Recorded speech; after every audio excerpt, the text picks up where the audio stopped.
Luiz, é um prazer ter você com a gente aqui. A gente vai falar de um tema interessante, que é sobre a formação de atletas no Brasil e também no exterior. Você que tem uma formação na área de gestão, conhece bem e vem escrevendo sobre isso, inclusive tem até um site bem interessante sobre gestão desportiva. É um prazer ter você com a gente. Obrigado pela oportunidade. A gente está tentando levar esse assunto de gestão do esporte, né, que aqui no Brasil a gente parece que fala pouco disso.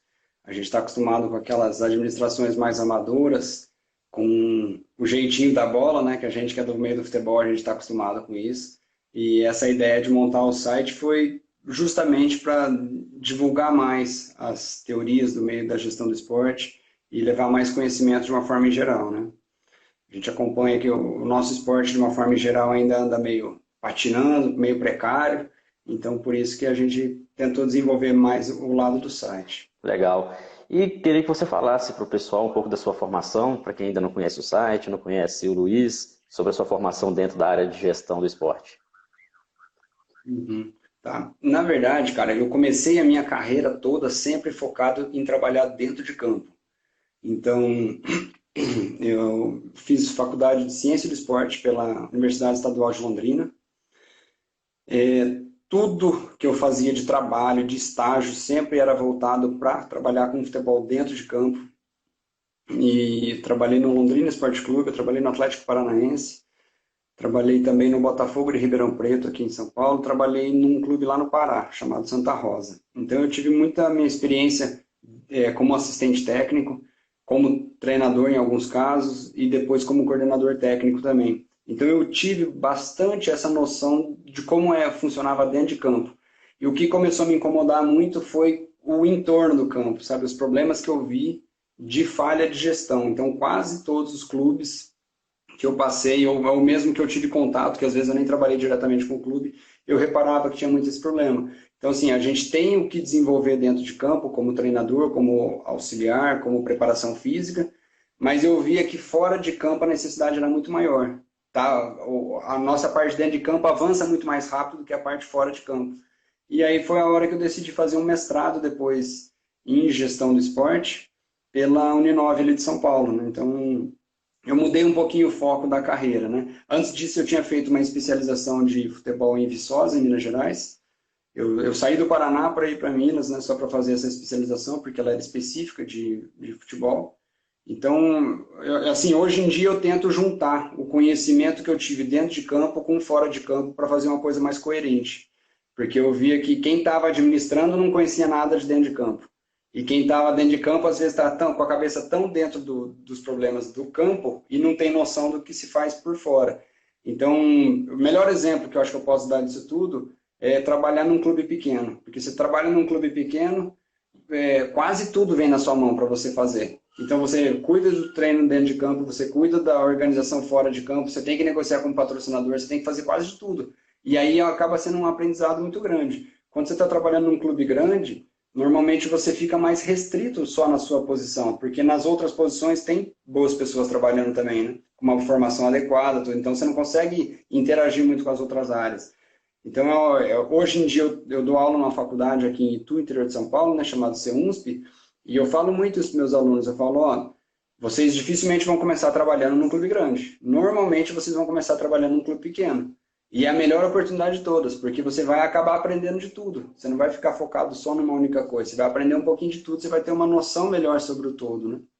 Então, e aí, bom, isso para resumir tudo isso, aí depois na época do mestrado, eu, os meus colegas de mestrado, na verdade assim, ó, eu pensei muito, quando eu fiz a minha especialização em 2006 lá em Viçosa, eu vi um monte de gente do Brasil inteiro estudando lá. Tinha amigos meus do Rio Grande do Sul, do Pará, de todos os lugares, Nordeste. E aí acabou o curso, naquela época as redes sociais, os contatos, não era tão fácil manter os contatos como é hoje, né? E aí meio que cada um foi para o seu canto e espalhou um pouco. E depois eu fiquei com essa sensação, falei, puxa, a gente estava com um grupo tão bom lá na especialização e espalhou todo mundo, perdemos contato com a maior parte das pessoas. Aí quando eu fiz o mestrado agora, mais recentemente, 2015, aí eu pensei, eu não posso perder essa oportunidade de novo. Então foi quando eu montei esse site de gestão desportiva e coloquei ali vários colegas junto que iam debater bem o tema, né, que eu sabia que tinha uma boa capacidade, tudo. Então, daí então surgiu o gestãodesportiva.com.br. Então, ali a gente trabalha 4 assuntos diferentes, basicamente, né? São várias colunas que a gente tem ali. Então, a gente fala sobre as entidades esportivas de uma forma geral. Então, tem um foco muito mais em estratégia e governança das entidades. Nós temos ali o assunto de direito desportivo, então, obviamente, não sou eu que escrevo nessa área, então temos advogados ali especialistas na área de direito esportivo. Temos a parte de marketing e comunicação também, e tem a parte de formação de atletas. Então, eu transito ali entre entidades esportivas e formação de atletas, né?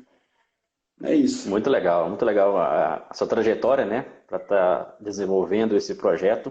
E é bom você falar que é interessante o profissional conhecer, trabalhar em clubes menores, principalmente no início ali da sua carreira, porque essa questão de gestão, essa questão do extracampo, a gente não aprende normalmente nos cursos de educação física ou nos processos de formação no futebol.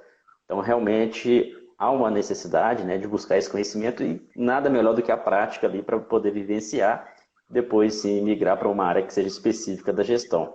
Interessante, né? Te parabenizo aí pelo site, né, pelo projeto, que com certeza isso traz conhecimento, visto que há uma escassez de conteúdo sobre esse assunto. E achei muito interessante também, Luiz, você também faz algumas postagens, né, relacionadas ao processo de formação de atletas, até no LinkedIn e outras plataformas, né? Acho bem legal. E você vem desenvolvendo alguns textos, né, sobre o processo de formação de atletas no Brasil e no exterior. Achei bem interessante. Queria que você compartilhasse para a gente também um pouco dessas diferenças do processo de formação no Brasil e no geral, né, dos atletas em geral. No Brasil e também em alguns outros países. Aqui no Brasil nós temos atualmente, eu não sei como que é a visão de vocês em relação à educação física escolar, mas assim, eu me lembro da minha época que eu fiz escola lá na década de 90 e a maior parte das vezes era um professor rolava a bola e falava, vai, joga futsal aí todo mundo, só não se matem. E as meninas ficavam de canto porque não queriam suar, né, não queriam molhar a camiseta e ficavam lá conversando de canto. Não dá nem para dizer que ficava no celular, porque naquela época no celular não tinha. Então, e aí hoje eu tenho conversado muito com os meus alunos da faculdade e eles falam, ó, professor, não mudou muito não, a diferença só é que os alunos querem ficar no celular agora. Então a maioria dos professores solta a bola lá, só na molecada não se matar. E aí, hoje em dia a gente vê que tem um movimento de tentar, uma tentativa de resgate da educação física na escola e então, eles publicaram um documento chamado BNCC, que é a Base Nacional Comum Curricular, e que dá uma orientação para todas as escolas, de uma forma em geral, sobre uma tentativa de melhoria da qualidade do ensino no Brasil, né? E aí tem a área específica de educação física dentro desse documento. E esse documento ele deixa muito claro que a educação física na escola, ela não deve ser uma formadora de atletas. Que antigamente tentava se formar atletas e isso não deu resultado nenhum. Normalmente, quando você tenta formar atletas, você faz uma educação física mais excludente e não inclusiva. Então, você tem uma certa tendência de colocar para dentro os melhores e aqueles, o gordinho, o desajeitado, o sem coordenação, acaba não participando, porque ele é um dos piores e ele não vai jogar futsal junto ali. Então, esse documento tentou fazer uma inversão nessa questão toda. Falou, ó, não é para formar atletas na educação física escolar.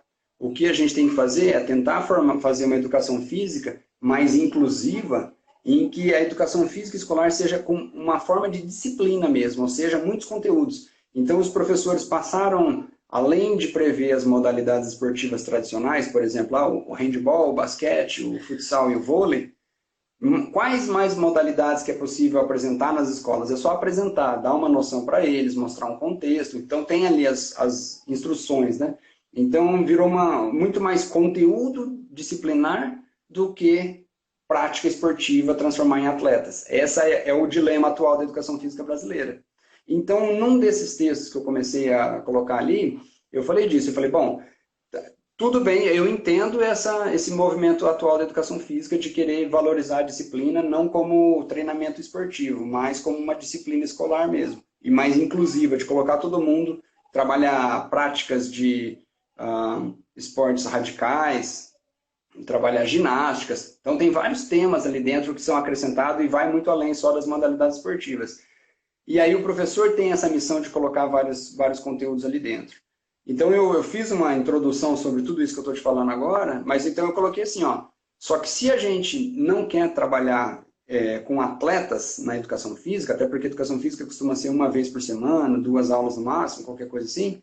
Então, aonde que se forma atletas no Brasil? A gente só depende de clubes. Então, quantos clubes existem nas cidades? Geralmente é pequeno, não é? Quantas escolas existem nas cidades de uma forma em geral? Escola a gente tem um monte. E quantos clubes esportivos? Normalmente poucos. Quantas crianças têm acesso a clube esportivo? Menos ainda. Então, tem muitos. Quem é de uma família que tem mais recurso, consegue pagar lá um treinamento numa escola de futebol, um treinamento de artes marciais, consegue pagar alguma coisa. E aquelas crianças que são a maioria pobres, elas não têm acesso. Então, hoje em dia, a gente tem um modelo de formação de atletas bastante elitista e que não absorve como um todo a nossa população. Se você for pensar, o Brasil tem uma população de 200 milhões de habitantes, é uma das maiores do mundo, e o nosso potencial esportivo é muito pequeno nos Jogos Olímpicos. Por exemplo, né, os Jogos Olímpicos é o final de toda essa construção de atletas. É meio fácil a gente avaliar, porque ali tem a premiação de todas as delegações, tudo. Então fica meio fácil a gente comparar o Brasil com outros lugares. O que eu estou propondo não é o Brasil ser líder do ranking mundial de medalhas nos Jogos Olímpicos, não é isso. Mas é entender por que a gente tem uma população tão grande, a gente tem clima bom, a gente tem práticas esportivas durante o ano todo, não tem um inverno rigoroso, nada disso, e por que a gente fica patinando tanto, né? Então a gente começa a aprofundar todas essas questões, a gente praticamente só se trabalha com futebol aqui no Brasil, um pouquinho de outras modalidades, mas bem pouquinho. Modalidades individuais quase nada, depende totalmente da própria família bancar um treinamento.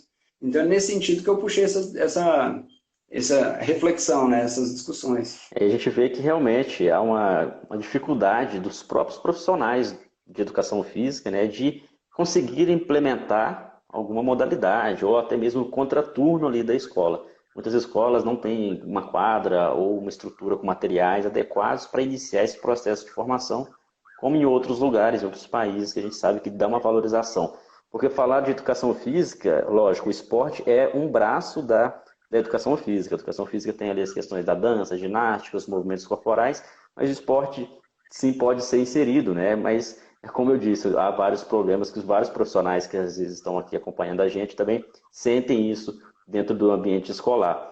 E como que você vê esse processo em outros países? Se há uma inserção do esporte na escola, né? Como é a inserção do esporte na escola dentro dessa base da pirâmide, do início mesmo, a iniciação aí do esporte em geral? Veja, antes da gente até pensar em outros países, se a gente aprofundar um pouquinho mais a análise aqui no nosso caso, em 2014 o Brasil foi sede da Copa do Mundo e 2016 sede dos Jogos Olímpicos. Então a gente pensa, pô, estamos recebendo os maiores eventos do mundo de esportes aqui, então dá uma sensação de que tudo está indo bem no esporte aqui. Naqueles mesmos anos foram publicadas pesquisas de que das escolas públicas do Brasil, só nas capitais, em torno de 50% das escolas nas capitais não tinham quadra esportiva. Olha que coisa. Nas capitais. Se a gente for para o interior, aí piora ainda mais. Então, assim, se nas próprias escolas não tem uma quadra poliesportiva, que você consegue trabalhar ali um mínimo de modalidades, imagina qual é a educação física que está sendo feita se não tem nenhuma quadra. Então, a educação física veio muito desvalorizada de uma forma em geral. E aí, agora, trazendo um pouco mais para a tua pergunta, veja, se a gente não tem um plano nacional de formação de atletas, o que a gente tem na prática? Nós temos coisas isoladas. Uma iniciativa de um clube aqui, uma iniciativa ali, uma prefeitura que às vezes cria alguma coisa aqui. Só que essas iniciativas isoladas, elas não costumam dar sequência. Então, no Brasil, a gente não tem um plano nacional de formação de atletas, não tem um modelo bem previsto disso. Por exemplo, a gente tem um modelo educacional. O que significa isso? Em cada município tem escolas lá de infantil, de ensino médio, temos as universidades, então a gente tem um plano para todo mundo aprender alguma coisa e sair formado, né, quando tiver adulto. Só que de esporte a gente não tem plano nenhum. E qual que seria a nossa melhor forma de oferecer algum plano esportivo? Por exemplo, isso é uma coisa que aqui no Brasil pouca gente discute. Eu entendo o seguinte, hoje a gente usa o modelo europeu, né, porque por questão histórica veio dos europeus, os nossos clubes aqui foram formados muito por colonizadores europeus, nós temos, a nossa base esportiva ela é um modelo europeu, não é um modelo, por exemplo, dos Estados Unidos. Mas o que eu acho interessante a gente colocar os Estados Unidos nessa história é porque o modelo esportivo dos Estados Unidos é com base no modelo educacional. Então, não se fala tanto em clube lá, se fala muito em escola, colégio e universidade. E aí, se a gente for pensar qual que é a lógica, né? Eles são o país mais rico do mundo, eles têm o maior potencial econômico e quase todo o esporte deles de escola e nível colegial e universitário está sendo feito dentro de entidades educacionais. O que isso traz para a gente? Por exemplo, veja só uma situação, futebol feminino aqui é um dos maiores exemplos para nós. Está uma briga para elas tentarem manter a categoria num nível profissional. Só que, quantos clubes realmente conseguem ser profissionais no futebol feminino? Quantos clubes têm patrocínio suficiente para manter profissional? Quantos clubes têm presença de público? Quantos têm interesse da mídia em transmitir? Então, não são muitos. Então, é difícil a gente manter uma categoria profissional se não tem tanto recurso, tanto interesse da mídia, tanto interesse de público. Então, qual que seria o primeiro passo? Eu já fiz essa sugestão várias vezes. Eu entendo que se o esporte, não estou falando de futebol feminino, mas quase todas as outras modalidades encaixam nisso. Se as modalidades fossem muito mais pelo lado educacional, com parceria com escolas e universidades, no mínimo a gente conseguiria manter essas pessoas treinando durante toda a formação delas, até chegar no nível adulto ali com 21, 22, 23 anos de idade, elas estariam praticando a modalidade esportiva delas. Depois elas serão profissionais ou não? Aí depende. Qual que é o nível? Ela realmente é um nível altíssimo, ela vai ter campo para continuar no meio profissional. Se ela não tem um nível tão alto, no mínimo ela vai ter feito uma faculdade. E aí ela vai ter um emprego normal, uma vida normal depois. Não vai ser atleta profissional. Até pode continuar praticando. Hoje em dia, qual que é o nosso modelo? Nosso modelo, a gente depende muito de clubes. A maioria dos clubes vivem sem dinheiro. Não vai ter dinheiro para manter a categoria profissional. As atletas, muitas vezes, têm que abrir mão de fazer uma faculdade, uma coisa, porque não tem um apoio. Como é que ela vai pagar uma faculdade se ela mal recebe do clube? Entendeu? Então, a gente tem uma separação entre esporte de clubes e de entidades e a gente está indo só pelo lado de clubes. Então, assim, falando de uma forma mais ampla até, eu enxergo que o nosso grande passo para o futuro deveria ser, vamos melhorar os esportes nas escolas. E a partir de um segundo momento, aqueles meninas que forem bem nas escolas e têm algum potencial esportivo, aí o clube é a segunda etapa dessas pessoas, entende? Mas pelo menos nas escolas ter as práticas esportivas mais amplas. Onde tem quadra, onde tem professor de educação física e onde tem as crianças, está tudo na escola já. Então por que você vai elitizar dentro de clube se você já tem nas escolas tudo isso? Então, tem muito professor de licenciatura da educação física que às vezes fala, mas não se deve trabalhar esporte na escola e tal. Mas a ideia que eu estou propondo é que, além da educação física básica, tradicional, no contraturno escolar, por exemplo, você tem muitas práticas esportivas na escola. E aí você está ampliando até a oportunidade de emprego para os próprios professores de educação física, entendeu? Então, essa que é a minha sugestão, mudar o foco, sair um pouquinho do clube e voltar a base toda para a escola. O clube ele entra num segundo estágio já de um nível mais avançado. A gente pode até ter centros regionais. Então, por exemplo, se a gente for falar de outras modalidades como ginásticas, por exemplo, que costuma ter seleção permanente e tudo mais, a gente pode ter centros regionais de formação desses atletas. Então, quem saiu bem das escolas evolui para esse centro regional e depois vai para um centro nacional e por aí vai. Então, é mais ou menos por assim que eu enxergo, né? Realmente, a gente sempre ouve falar, né, que a educação e o esporte tem que estar sempre alinhados, né? Se possível, trabalhando juntos, né? Não só o esporte, mas também a dança, as artes, outras inteligências que podem ser desenvolvidas nas crianças, né, durante todo o seu processo de formação. E até no Brasil, a gente vê também um crescimento muito grande de profissionais de educação física, profissionais que querem trabalhar no esporte, mas muitas vezes caem nesse sentido. Ele vai para a educação física escolar, que às vezes não tem essa estrutura, não tem esse apoio, quer trabalhar com o esporte, quer desenvolver, quer trabalhar com coordenação motora.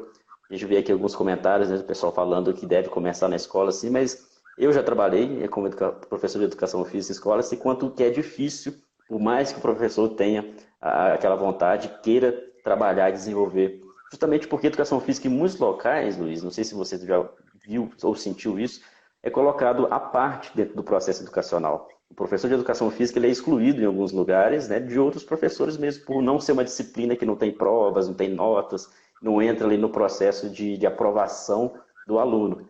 E eu concordo que a educação física não necessariamente precisa ter essa aprovação, mas que necessita ser tão importante, né, e ser valorizado tanto quanto outras disciplinas no processo de formação da criança. Porque pode acontecer o que você disse, né, de um atleta ali que ele sabe que na escola, um jovem, né, que tem um potencial para alguma modalidade, sabe que na escola ele não vai conseguir aprimorar, ele vai atrás de um clube se tiver condições, uma escola, e aí chega um determinado momento, ele consegue, por exemplo, com um sub-17 ou sub-20, ingressar no time profissional. Em muitos casos acontece do próprio atleta abandonar a escola, o ensino médio, a faculdade, e dedicar só à carreira esportiva, o que não é interessante, né? Sempre tem que ter um alinhamento. E é um exemplo que até você coloca em um dos seus textos, que é os Estados Unidos, que para um atleta ele ser um esportista profissional, em muitos dos casos, na grande maioria, ele também está inserido dentro do processo educacional, seja no ensino médio, seja dentro de uma universidade. E essa mudança para o Brasil, a gente sabe que tem a questão cultural, as diferenças, né? É uma mudança que pode acontecer, mas o processo que vai demorar, né? Um processo que vai a passos pequenos. E como você disse, eu concordo com você, o principal é iniciar a mudança na base, né? O processo inicial ali. Mas de quem parte essa mudança no seu caso? Seria de quem governa a educação brasileira? Seria das instituições, das confederações esportivas, processo educacional, enfim, para você, para onde deve iniciar essa mudança, né?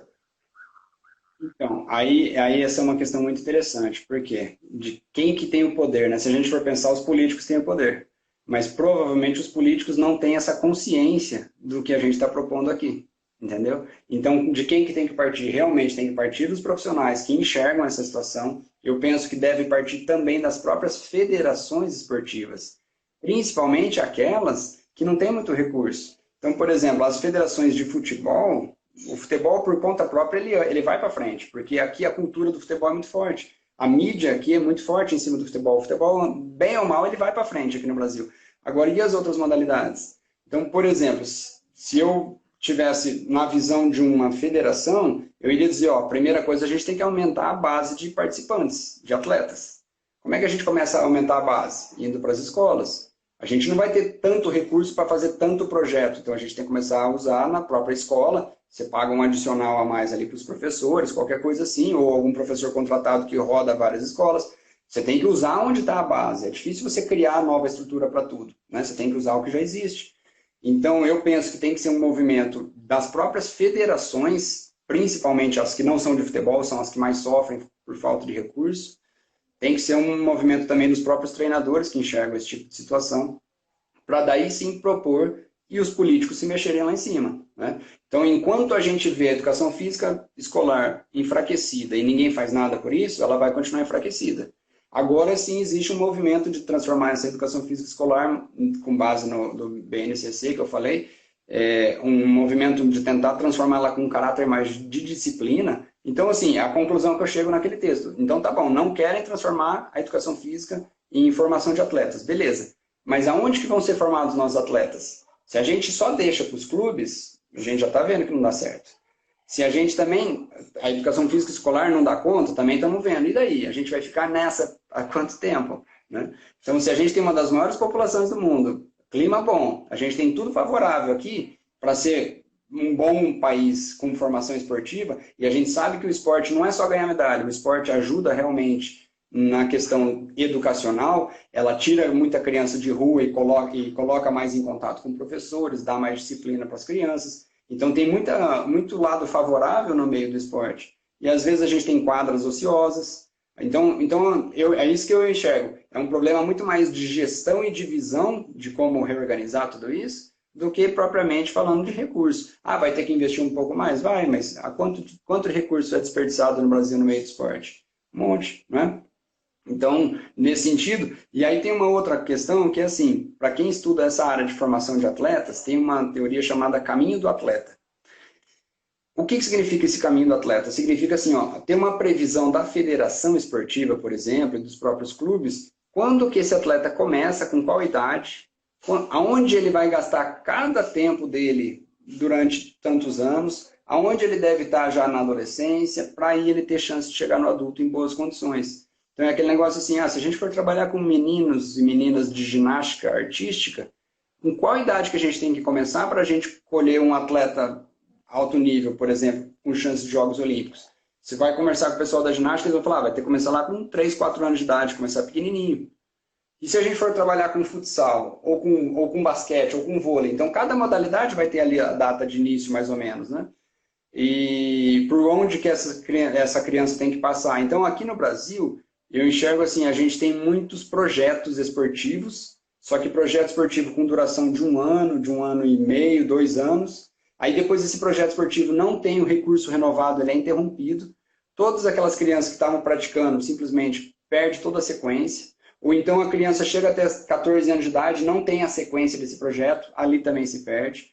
E aí aquele possível potencial esportivo ali é descartado. Por quê? Porque não tem previsto aonde é a sequência. Então, quando as federações e os clubes têm previsto qual que é esse caminho do atleta, então eles estabelecem, a iniciação vai ser desse jeito, o início da fase de especialização vai ser aqui, a conclusão da especialização aqui e a promoção para o alto rendimento vai ser aqui. Já está todo bem estabelecido aquele caminho, o jovem que tiver potencial esportivo, ele vai passar por tudo isso e vai chegar. Agora, o nosso problema é a gente não tem esse caminho bem estabelecido. Então, a gente pega crianças que praticaram alguma modalidade de 5 a 10 anos em algum local, parou por quê? Porque o projeto foi interrompido. Não tinha na cidade nenhum outro local para ele fazer a mesma modalidade, porque dependia só dos clubes, entende? Então, a gente está errando em coisas muito básicas para depois querer ter algum tipo de resultado mais na frente. Então, a gente vê hoje em dia, a maior parte, olha só o drama, quando a gente chega em Jogos Olímpicos, o Brasil costuma ter um possível medalhista na ginástica, um possível medalhista na natação, não é sempre assim? Joga toda a pressão em cima desse cara, e se esse cara chegar lá e não corresponder exatamente, aí o Brasil parece que o Brasil passa um certo drama, né? Essa edição a gente vai ficar sem ganhar a medalha de ouro, porque tal ginasta não conseguiu, tal nadador não conseguiu, tal, sabe? Então fica um drama muito grande. E aí, se você for analisar a história dessas pessoas, normalmente quem que investiu na própria formação dela? Os pais. Às vezes a pessoa foi morar fora do Brasil porque os pais bancaram. Então não tem uma sequência de planejamento, entende? Muito bom esse assunto, porque quando a gente fala de processo educacional, a gente sabe, né, que a criança vai ali, educação, ensino fundamental, ensino médio, depois ali curso superior, até ele ter a profissão. A gente já sabe esse caminho, os pais, as famílias já sabem como que é o caminho do processo educacional. E no esporte, e principalmente o futebol, que é o principal esporte no Brasil, não existe esse caminho. O que você falou é muito interessante, que muitas vezes os clubes, eles assumem esse papel do processo de formação e às vezes são até considerados vilões nesse processo. Antigamente existiam muitas peneiras, hoje em dia a gente vê que os clubes já estão reduzindo e selecionando atletas de outras formas, né? E assim, é um processo totalmente injusto, né? De você colocar nos clubes toda a responsabilidade por uma má formação de atletas. E outra coisa que acontece no Brasil também, que é a questão de por o futebol ser o esporte mais praticado, é não ter atletas em outras modalidades, até mesmo nas categorias de base. Então, atletas de esportes individuais, especializados, por exemplo, o atleta ele ingressa mais tarde, por volta ali dos seus 12, 13 anos, sendo que talvez ali antes já poderia ter experimentado várias situações para desenvolver sua coordenação motora e até mesmo ter aquele gosto, né, para ver se realmente quer seguir ou não naquela modalidade. Muitas crianças nem praticam. Eu, por exemplo, na minha infância, não pratiquei muitas modalidades, a não ser as 4 principais que eram ensinadas nas escolas, né? Futebol, vôlei, basquete e o handebol. Então, como que a gente vai promover um desenvolvimento de atletas, sendo que não há esse incentivo logo na iniciação? Estou vendo aqui alguns comentários, antes da gente entrar no outro assunto. O Evandro Bira está comentando aqui sobre a questão do esporte, a performance, agradeço a participação, o Levi Edson, o Silvio também participando, Silvio Júnior, CSL 93. Valeu, pessoal que está aí acompanhando ao vivo, quem está assistindo a reprise aí, depois se quiser conversar com a gente, mandar recados e até mesmo perguntas para o Luiz, podem ficar à vontade, tá bom? Luiz, você também comentou em um dos seus textos o processo de formação no Reino Unido, e cresceu bastante ao longo dos últimos 10, 12 anos, inclusive nas Olimpíadas, né? Teve um resultado foi recorde na história do Reino Unido, que utilizou um processo de formação aí que não era utilizado anteriormente. E até é interessante porque muitos atletas olímpicos são universitários, né? Só para ilustrar para o pessoal como que é esse processo, nos Estados Unidos também algo acontece de forma similar, poderia explicar para a gente? Olha que engraçado. Quem é geralmente o que lidera todos os Jogos Olímpicos, né? Então a gente está falando de novo só da ponta da pirâmide, só a conclusão final da história toda. Mas os Estados Unidos está sempre no topo, né? De vez em quando, uma vez ou outra perde para a China ou para a Rússia, mas é rara. Quase sempre Estados Unidos no topo. A base toda deles é educacional e esportiva. Então, quando tem jogos pan-americanos, os Estados Unidos não manda nem a primeira linha de atleta deles, manda a segunda linha. E no Pan-Americano eles ainda lideram tudo. Então você fica pensando, como que pode? Os Estados Unidos têm um modelo de formação voltado para a escola, como eu já falei, mas as faculdades nos Estados Unidos são todas pagas. Então você não tem faculdade pública igual aqui no Brasil. E lá, como é muito incentivado o esporte universitário, então uma grande oportunidade das pessoas fazerem faculdade lá é sendo um esportista, porque ele consegue bolsa para fazer a faculdade depois. Então, assim, acontece muito aquela ideia de, bom, eu sou um bom jogador de futebol, eu vou lá e tento jogar futebol, não consegui bolsa para jogar futebol, então eu vou tentar jogar vôlei, eu vou tentar jogar basquete, eu vou tentar jogar qualquer outra modalidade para eu conseguir uma bolsa, para eu conseguir fazer faculdade. Então, dessa forma, acaba tendo espalhando bastante as modalidades, e aí acaba tendo o esportista em quase todas as modalidades, não fica focado em uma só. Porque ele teve essa vivência também na base, né? De outros esportes, né? Então, e teve uma vivência mais ampla. Então, jogos escolares lá é muito forte, jogos colegiais é muito forte, jogos universitários é muito forte. Né? Aqui no Brasil, a gente recebe muita informação de que lá tem a NBA do basquete. Tudo bem. A liga profissional de basquete, a maior parte dos jogadores americanos só entram nessa liga depois que passaram pela faculdade. Então, o draft, que é aquele processo de seleção de jogadores, ele seleciona os melhores universitários para colocar dentro da liga. Mas o pessoal já vem formado. Então, assim, nos últimos Jogos Olímpicos, eles fizeram um mapeamento da delegação dos Estados Unidos e mais da metade dos atletas que chegaram nos Jogos Olímpicos tiveram a formação esportiva dentro de universidade, não foram formados por clubes, entendeu? E aí os Estados Unidos é essa potência toda nos Jogos Olímpicos. Agora, a gente levando para o caso da Inglaterra, que você falou, por que chama a atenção no caso da Inglaterra? A Inglaterra sempre teve o mesmo modelo, da Inglaterra, estou falando a Grã-Bretanha, na verdade, né? Porque envolve lá País de Gales, envolve Escócia e Irlanda do Norte também. Então, a Grã-Bretanha é que eles disputam os Jogos Olímpicos todos unidos, que é o Reino Unido, né? Então, eles sempre tiveram a base deles com base em clubes. E há pouco tempo atrás, a questão nos Jogos Olímpicos de 96, em Atlanta, nos Estados Unidos, a Inglaterra teve só uma medalha de ouro.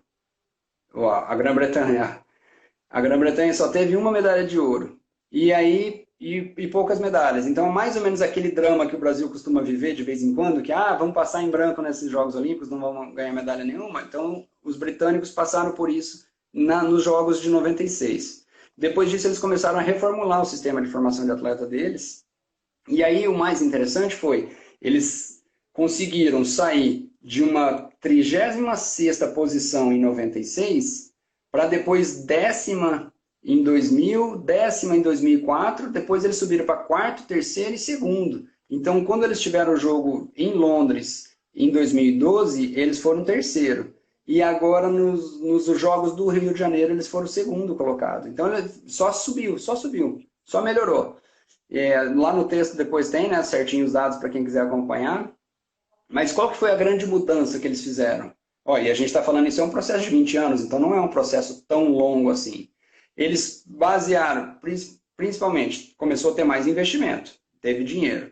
A segunda situação, eles estabeleceram planos de 8 anos de formação e de 4 anos. Então, esses 8 anos de formação, então você prevê que você está pegando alguém ali muito da base e entrega na categoria adulta. 8 anos de formação. Pode não ser o processo completo, mas é uma boa parte do caminho do atleta que a gente estava falando. E aí eles previram que de todo o recurso que vinha da loteria esportiva, então 60% desse recurso é destinado aos atletas que têm chance de medalha nos próximos 4 anos. Então é quase como se fosse só nos adultos, ou nos que estão ali no sub-20, por exemplo. 60% do recurso. E os outros 40%, o que não é pouco, é bastante, aí sim é destinado nesse programa de 8 anos de formação, porque você vai investir muito mais na base. entendeu? Então eles começaram a realmente colocar mais investimento na base, e aí tem um outro estudo em relação ao plano britânico, de que uma boa parte deles agora vem de base educacional. Então é como se o modelo britânico tivesse pegando ali o exemplo dos Estados Unidos. Então eles estão colocando mais esportes nas escolas, mais esportes nas universidades. Aqui no Brasil a gente passa por um dilema nesse sentido que eu imagino que a maior parte das faculdades particulares e das escolas particulares gostariam de ter equipes esportivas, porque isso acaba divulgando o nome da faculdade ou da escola, vai para o noticiário esportivo, então é uma coisa boa. Só que não tem nenhum incentivo por conta disso, entendeu? Então eu penso que políticas públicas poderiam dar incentivos maiores. Ó, a gente não precisa dar recurso exatamente, mas poderia dar algum tipo de incentivo no sentido assim, as universidades que tiverem equipes competindo, equipes esportivas em diversas modalidades, talvez vão ter um abatimento de tributação, por exemplo. Aí é um incentivo para elas passarem a investir. Ao invés de você pagar 100% para o governo do seu imposto, você paga 90% para o governo e 10% você pode montar as suas equipes esportivas universitárias. Os campeonatos universitários no Brasil, muitas vezes, são considerados campeonatos cervejeiros, né? O pessoal vai lá para beber cerveja. E aí não tem esse caráter esportivo que deveria ter, como tem, por exemplo, nos Estados Unidos. Então, é por isso que eu estou propondo esse tipo de situação, eu coloquei esse texto aí de reflexão, porque às vezes a gente só enxerga a nossa realidade no nosso clube e a gente não enxerga como um todo, né? Então, muito complicado nesse sentido, cada um pensando isoladamente. Por isso que eu penso que as próprias federações deveriam se mobilizar mais, conscientizar mais seus próprios treinadores e tentar elaborar um plano.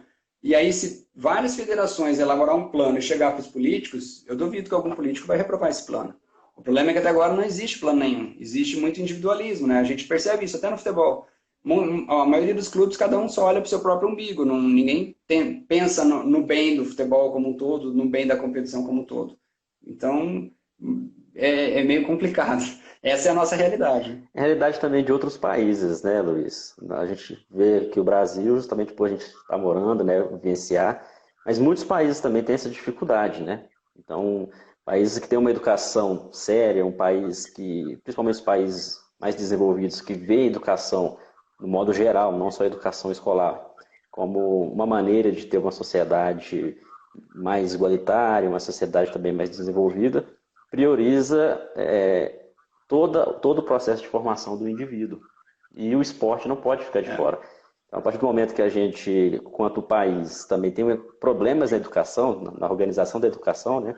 Assim como o Brasil e outros países, essas questões de desenvolver outras inteligências do esporte, da arte, enfim, fica sempre à parte. E aí fica um terreno sem dono, vamos dizer assim, né? Sem uma orientação.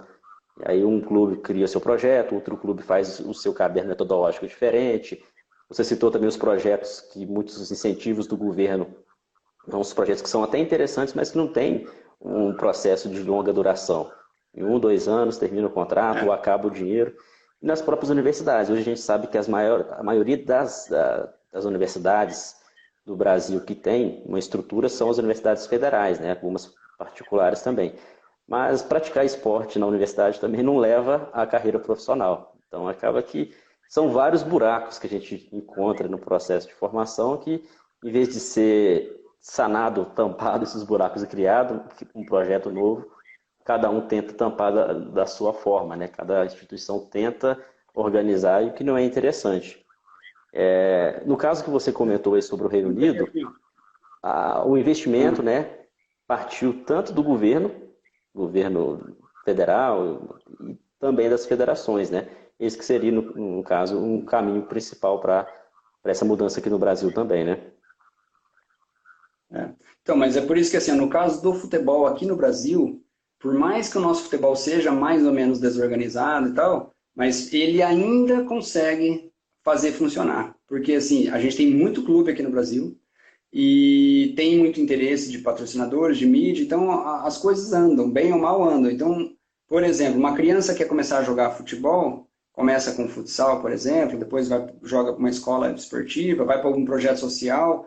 Se ele tiver praticando em algum lugar, e eu sei que tem muito desperdício de talento também aqui no Brasil, mas se ele tiver mais ou menos encaixado em alguma equipe, quase sempre tem algum scouter, né? Tem alguém que faz uma pré-seleção das crianças, de um jeito ou de outro ele acaba chegando em algum clube, de uma forma em geral. Isso no futebol. E aí nos clubes costumam ter, né, categoria de base, chega até o sub-20, vai para o profissional. Então a formação esportiva no futebol, de um jeito ou de outro, bem ou mal, ela acaba acontecendo aqui no Brasil. Só que nas outras modalidades não existe nada disso. Então, assim, quantos clubes de futsal têm categoria de base?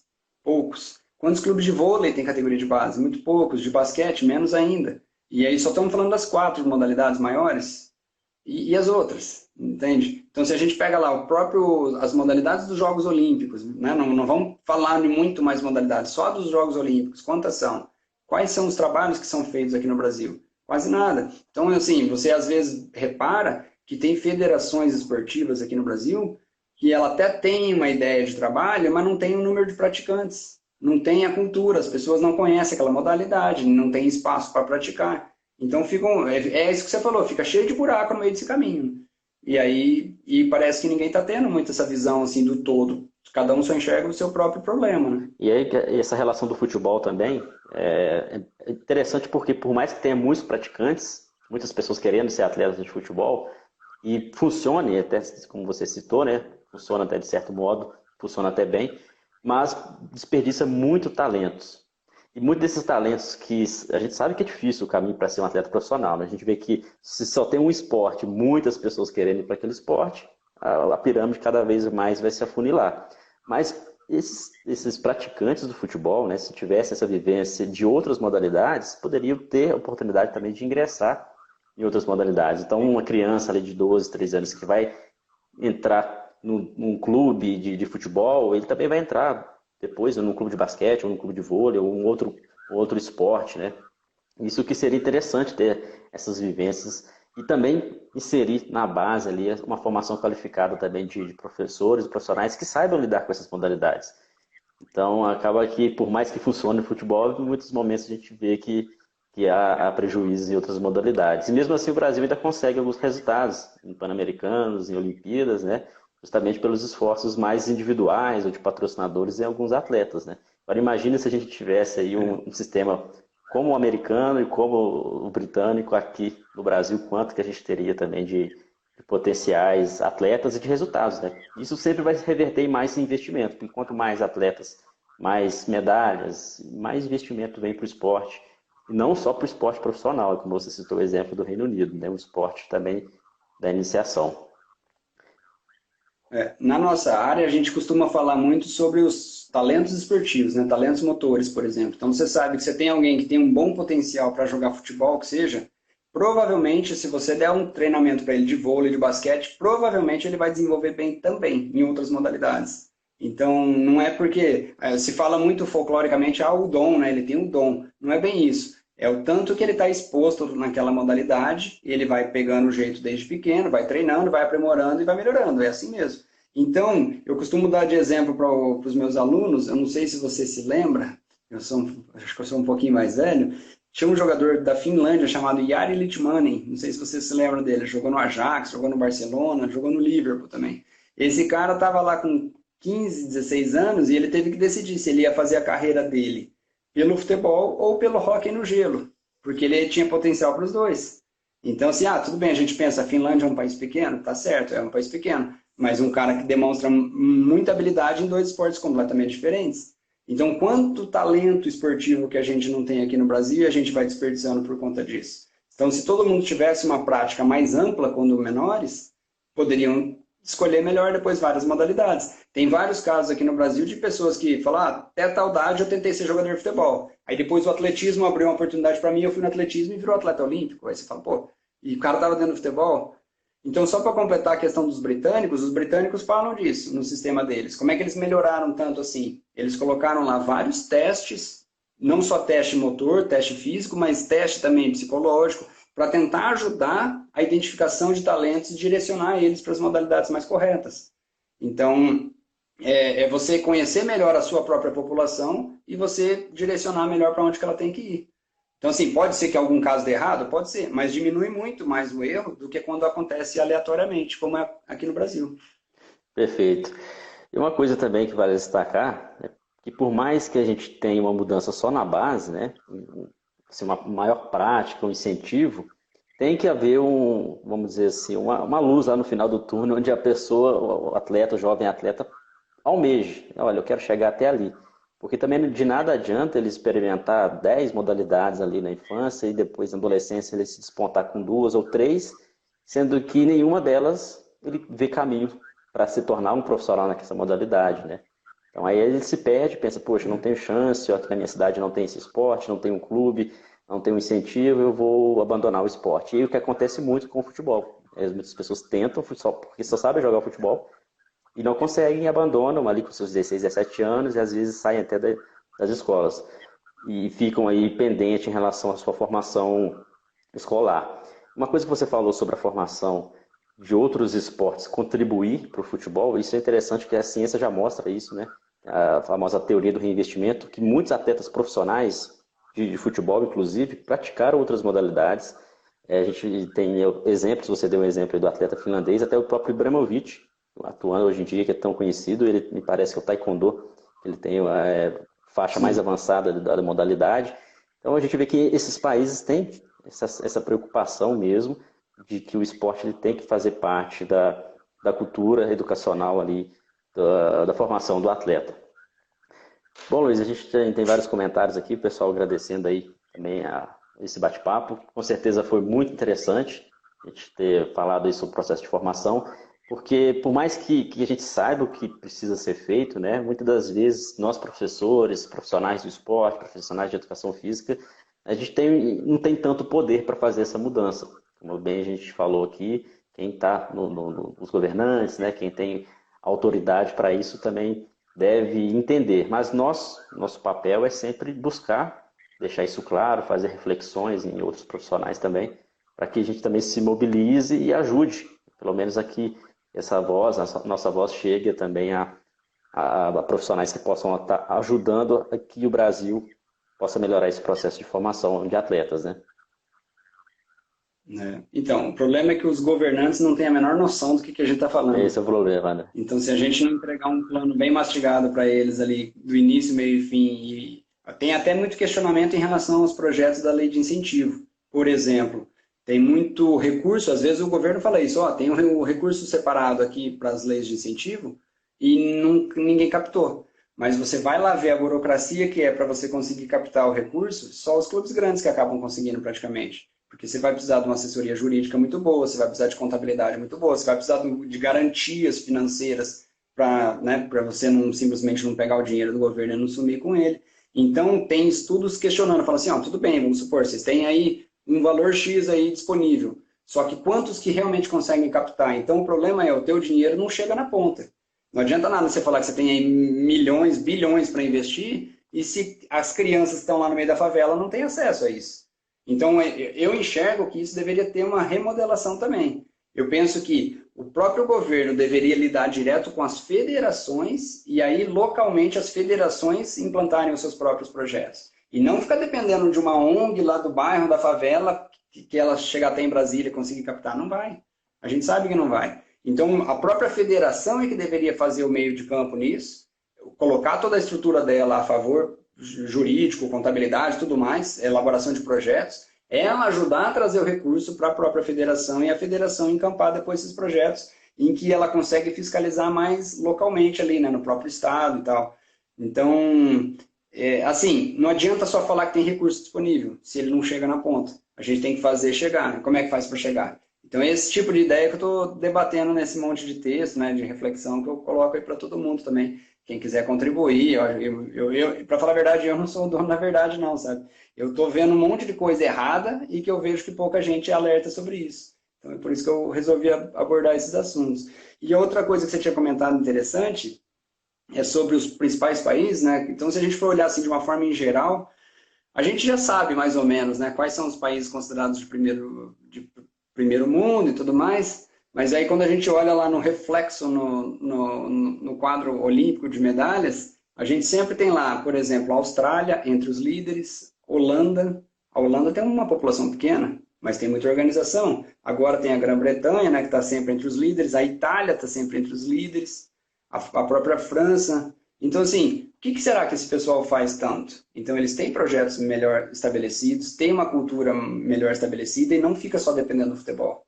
Aqui a gente tem uma dependência muito grande só do futebol. Então, o futebol chega em Jogos Olímpicos e ele ganha uma medalha apenas. Quantos clubes de futebol tem em cada cidade?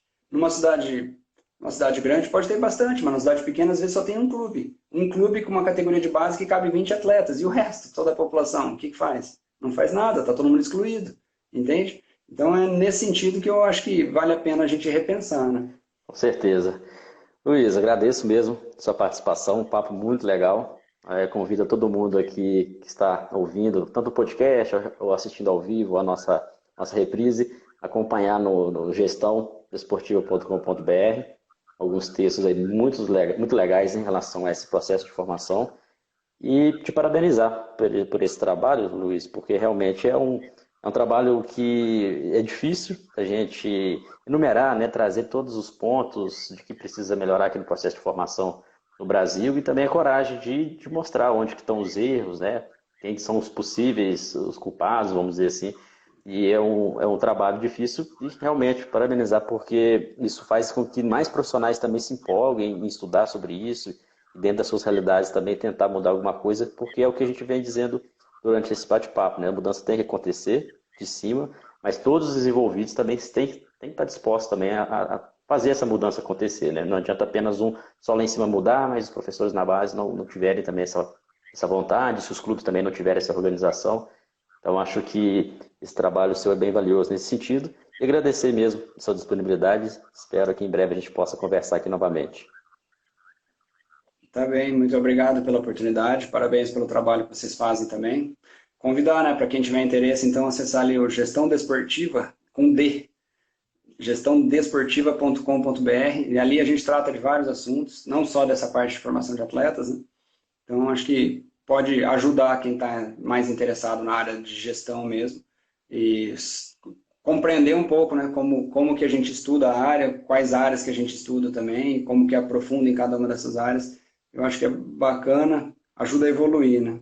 A gente for pensar, a gente tem a gestão de clube, a gente tem a gestão escolar, a gente tem a gestão de federações, tem vários âmbitos de gestão diferentes também, as próprias secretarias de esportes de municípios, e aí dá para todo mundo tentar juntar as ideias e tentar fazer alguma coisa melhor, né, do que cada um trabalhando isoladamente. Com certeza.